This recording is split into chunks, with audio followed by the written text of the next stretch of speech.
I've said it on this channel before that the GameCube era of gaming, or that generation overall, was probably one of my favorite generations. And part of that's because a lot of the previous generation on the PS1 and 64 were a lot of developers just toying with 3D, trying to figure out how to make different styles of games work in a 3D space. And I felt like the generation after that, the GameCube, PS2, Xbox era, they really figured out how to polish and understand and refine those types of titles. So you got a lot of really great, solid games coming out in that generation. And so I've been on a quest recently to slowly rebuild my GameCube collection. And when I say rebuild, I'm talking just get GameCube games back on my shelves in general. And recently I've done a pretty big haul on GameCube games, and in this video I'm going to go over all the different titles I bought. Some of them are games that I actually have never even played. Some of them are titles that I actually have a long-standing history with. So let's go take a look.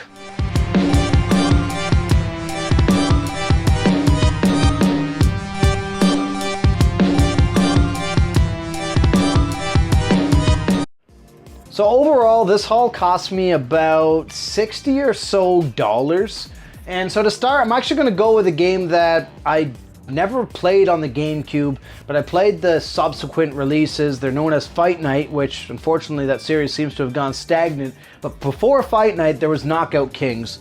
And so I actually have popped this in and played this recently. It's not a bad game. This was probably the cheapest of all the games that I got. I believe this was like $2 or $3. But this is something that those old school boxing games to me were really good. I really liked the Fight Night games, and I won't say that this is as good as those games, and this plays, in my opinion, a lot different than those games, but it kind of rolls in the same essence, and it's cool to play with different boxers of that era that were booming in 2003. So in my opinion, this is something that for $3, I'm not going to tell you this is going to be a game I'm going to be playing until midnight, but this is a game that I'm probably going to just play around with and keep revisiting just because now I have it, and again, it's only a couple bucks. Next on this list is another game that I've never played on the GameCube, and that's Naruto Clash of Ninja. And this is interesting because I remember when I was younger, I saw this game on shelves multiple times, and I actually almost purchased this game way back when for like $20 or something brand new. And I ended up picking something else, unfortunately. So I recently tried this. Not a bad game. It's a standard fighting game. I'm not going to tell you I'm a huge fan of the Naruto series. I don't know a whole lot about it. But as far as GameCube fighting games go, it's not bad. And again, this is off of a quick 1 hour impression, but not terrible. So this is something that I'll also probably pop in the near future or the future and kind of give it another chance. Now, next on my haul here is actually a game that I remember when this game came out, people thought it sucked. And for some reason, I was one of the only people who actually played through this game and semi-enjoyed it. And that's Scorpion King. This was a game that at the time there was God of War, which was like a great refined hack and slash game. And then you got Scorpion King, which GameCube didn't really have something like that. So as a kid, I wanted to play something like that. I liked the old brawlers, the old hack and slash games, so I thought this was kind of going to be that, and I think young me was trying super hard to hope that this was going to be that, but this game did not age well. It wasn't even good at the time, but it did not age well at all, and a lot of the combat is just ultra repetitive over and over, but this has some weird place in my heart. I know it's a bad game, but it's something that, even though the game feels like cookie cutter rehashes over and over again, there's something about it that isn't completely lost to me. So $5 is what I spent, which might have even been a bit too much. It did come complete. You do get the disc. It's missing the sticker that came. For those who don't know, this came with like a Scorpion King sticker as a cool little promo thing. I actually have that sticker before I sold my GameCube collection kicking around somewhere in my house here, but yeah, not a great game, but something that wasn't ultra expensive, only $5. Next on this list is another terrible game. So I actually, when I say terrible, this game was almost over the top ridiculous, that I actually didn't mind this game when it came out. I played through it. I think I rented it and I played through it It took me, as I recall, not very long to beat the game, but it's Minority Report. The thing about this game was you had ridiculous physics, so even though the game kind of sucked, there was a level of hilarity almost from just flopping people through things and just beating up, like destroying the environments essentially. So not a great game, and I don't, the story is so poorly told in this game, it's kind of terrible, but it's, you know, for $5, this wasn't a great game, kind of like Scorpion King, but there was a little bit of fun to be had. Now, I don't know why, but young me, 12-year-old me, really wanted to play this game way back when. So I was obsessed with like the Tony Hawk games. I love those games. And I always saw this game at Walmart on sale. I always saw this game at like GameStop or EB Games, whatever you call it, on sale. That's World Tour. And I still actually haven't even loaded this game up, but I saw it. It was like, I guess $11. And it's something that, this was just something that young me wanted to try. So I've purchased this, and I'm gonna give it a try. It's basically, as I understand, like a semi-Tony Hawk style game. I think it's a bit different, but you're on scooters, and it's something that I personally wanted to try ever since then, so I'm still actually a little excited to give this a chance. Next on this list, so I played a lot of the Medal of Honors. I did not play the European Assault.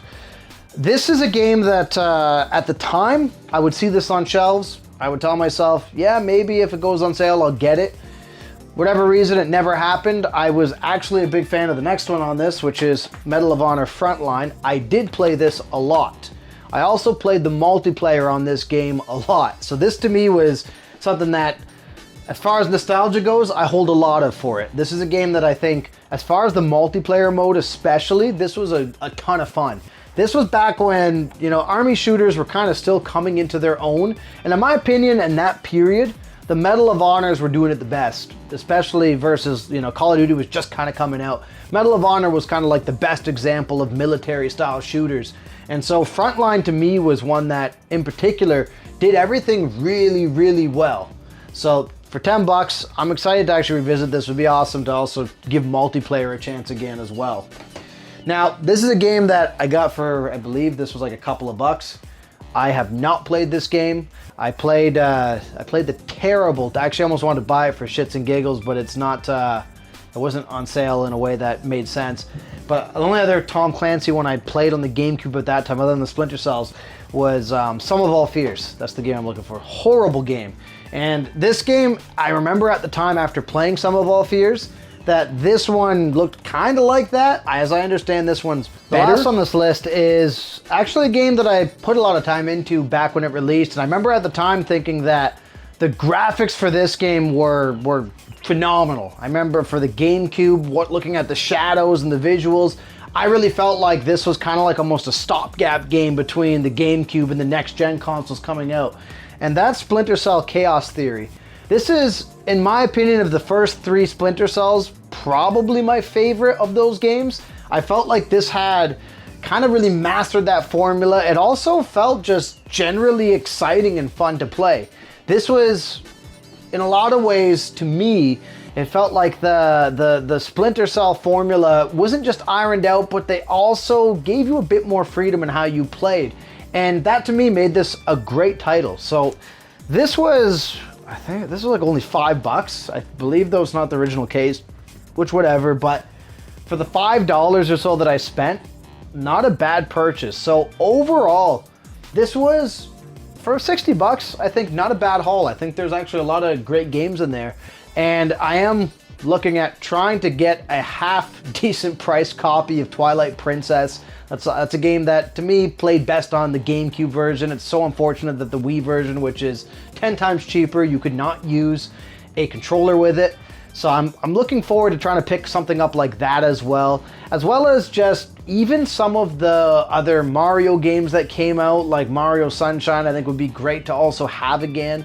And I'm just generally excited to find more GameCube games and revisit this console overall, as there were so many games that I loved playing on this device that some seem like they're lost to time, some have been remastered, some it looks like we'll be getting on the Switch too with their emulation service, but overall, to me, there's still something special about popping in the original copy of the game on original hardware and just playing through those games again.